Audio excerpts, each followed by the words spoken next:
Hello friends, welcome to One Stop All Poetry Solution. Today we are going to talk about A Tiger in the Zoo by Leslie Norris. In this poem, as you will see, the plight of the animals has been highlighted and discussed by the poet Leslie Norris. If you have seen my earlier videos and even if you haven't, I request you to see the dolphins. Here, as well as in the dolphins, you will understand how the wild animals are captivated in artificial habitats and their plight is really heartrending. It touches the human beings who really care for them, and in fact, we should sympathize and understand them and allow them to be in their natural habitat because only then can there be a proper balance and we can remain as we wish to be, we in the sense of human beings. So their natural habitats should not be destroyed or they should not be captured to put them in their artificial places just to satisfy our selfish needs. So here in this poem, as you will see, that the beautiful, the powerful, the agile and the untamable animal like the tiger is caged. Caged where? In the zoo. And naturally it is literally ill at ease, and there has been a change in the behavior, as you will notice. It is totally out of place. Now what happens, we will discuss here. He stalks in his vivid strips the few steps of his cage on pads of velvet quiet in his quiet rage. So he here refers to the tiger, and he is walking in is detailed in his vivid stripes. So he is a beautiful animal. The tiger is a beautiful animal and it is walking in its the stripes are detailed. It has been beautifully decorated as if by God. And what is it doing? It is taking few steps in the cage because it is a limited space. It cannot walk about, roam about as freely as it was expected to do in the wild area or in the wild jungle. So that was not practically possible. Now it is in the cage and it is walking the length, the limited space of the cage on pads of velvet quiet. So it is walking quietly, softly, treading softly with the velvet pads. Means if you have noticed the foot of the tigers, it is velvety, it is soft, it is full of fur as if a kind of coating or pad is there. So noiselessly it is walking in his quiet rage. So the walking is soft, but the rage, the untamed anger, the power, that is suppressed. That has to be suppressed because there is no one or there is nothing to show his power, his strength, his anger, nothing. It is there in the cage, it is there in the artificial habitat, helpless and unhappy. So he covers only the few steps with his suppressed anger because he knows that he is helpless there and he is only there to satisfy the selfish needs of the human beings. Now, what is the poet telling in the next stanza? He should be lurking in shadow, sliding through long grass near the water hole where plump deer pass. So, as you clearly understand that a contrast has been portrayed, has been depicted by the poet between the natural and the artificial habitat. That his actual place, the original residence of the tiger, is in the laps of the forest, is in the laps of the jungle. But where is he? He is in the captivated surroundings, he is in the zoo. Instead of sliding through the long grass, instead of stealthily moving along the long grass under the normal conditions, what is he doing? He is near, he is in the zoo. He is not being able to glide through the jungle. He is not being able to hide behind the long grasses in order to catch its prey. It is not getting proper water to drink, the water hole, its natural habitat, and it is not even getting proper food to eat. So the deer that are present in the jungle, they are also healthy, they are also plump, that can satiate the tiger's hunger, but it is not there. So whatever little that they can get, if you find in the zoo, if you literally notice in the zoo, you will find that they are not, most of the time they are not given deer to eat. Probably they are made to just simply feed on the carcasses of goat or any other animal, herbivorous animal. So that is not enough to satisfy them. So for all these reasons, the tiger is unhappy and he is lying there, probably expecting to improve or better the conditions. Now, let's move on to the third stanza. He should be snarling around the houses. So he should be snarling around the houses at the jungle's edge, baring his white fangs, his claws, terrorizing the village. So that is his natural way of life. He is supposed to have an aggressive growl.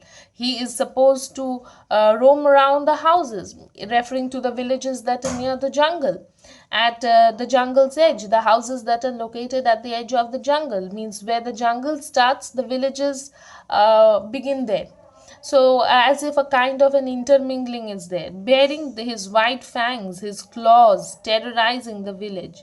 So the tiger is trying to showcase the pointed tooth that is used for biting and chewing, the claws, terrorizing the village. Terrorizing the village in what ways?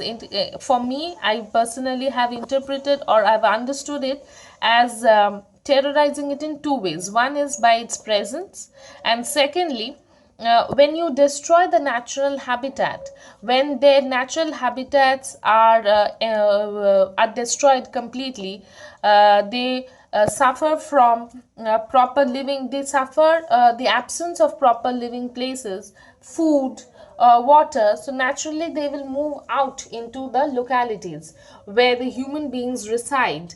So it will obviously terrorize the villages, the villagers, the domestic animals there. So naturally, it is a very natural for the so it is very common or usual for the villagers to feel terrorized, because they are suffering for their own deeds.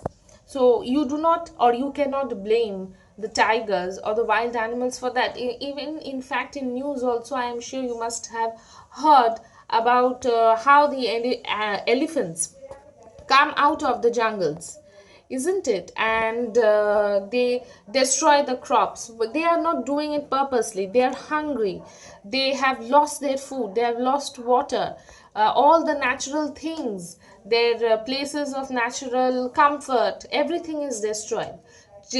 Just as anyone of us would do, if anyone had destroyed our homes, we would literally be in panic, we would run helter skelter, isn't it? So the same things are happening in the case of the wild animals, and here in this poem, particularly in the case of the tiger also. But he is locked in a concrete cell, his strength behind bars, stalking the length of the cage, ignoring visitors. He hears the last voice at night, the patrolling cars, and stares with his brilliant eyes at the brilliant stars. Now, what is the poet telling here? He is now only showcasing his strength, his power, his prowess behind the bars. In the zoo, while he is there in the zoo, he can only portray or showcase his powers there. Who will care for him? No one. Only the visitors who come to visit him, they are only concerned about his prowess, about his strength. Stalking the length of the cage, ignoring the visitors. So the reality is that he is locked. He is there in the concrete cell, enclosed within the four walls of the zoo, and also locked behind the bars. So what is he doing? He is simply following and watching the visitors. The visitors who are devoid of any feelings, the visitors who do not have any sense at all. The visitors lack the understanding that the poet is trying to highlight that should be present in everyone. One should respect the freedom of space, and the comfort that the animals experience while they are in their natural habitats. So you just cannot risk their safety, their happiness for our sake, for once, or your sake, or for your selfishness, to satisfy your selfish needs. That is absolutely wrong. Not only that, you are putting the entire you are disrupting the entire balance, because once the tiger is away from the jungle, so what happens, even in on extreme levels, they are not able to lead their normal life. The reproduction process is disrupted. The number of the herbivorous animals, their numbers start increasing. As a result, when they are not killed, the carcasses, there is no decomposition. That means the omnivores, the decomposers, the ones who feed on the decomposed body, the carcasses, the wolves, the vultures, they are not being able to feed, so the entire process is disrupted. So how can we compromise on that? But we are doing that. So the tiger is literally surprised, shocked at how much selfish can these visitors means the human beings can be. He hears the last voice at night. So throughout the day he is hearing the tiger, that is, he is hearing the voice of the visitors, and that does not stop there. It goes on to the last voice of the zookeeper, the patrolling cars, the cars that the zookeepers use in order to keep a watch over them, and stares with his brilliant eyes at the brilliant stars. So, this kind of a similar expression is noticed in the poem. The dolphins also. They have accepted their present fate. They know that they can in no way escape. They're trying to speak to each other, but here the tiger is not given a voice, unlike the dolphins. Getting my point? So it is very important that the pain is not only suppressed, the urge to get free, that is suppressed, and the unhappiness is totally visible here. Now, why the brilliant eyes and the brilliant stars? If you believe in God, and if you believe in the Almighty, then we can tell that the tiger is a wonderful, a brilliant creation of the Almighty. The eyes are brilliant, it glows at night. It is something that we do not notice in case of human beings. Our eyes do not glow in the dark. So that is something brilliant, that is something that is very natural for them.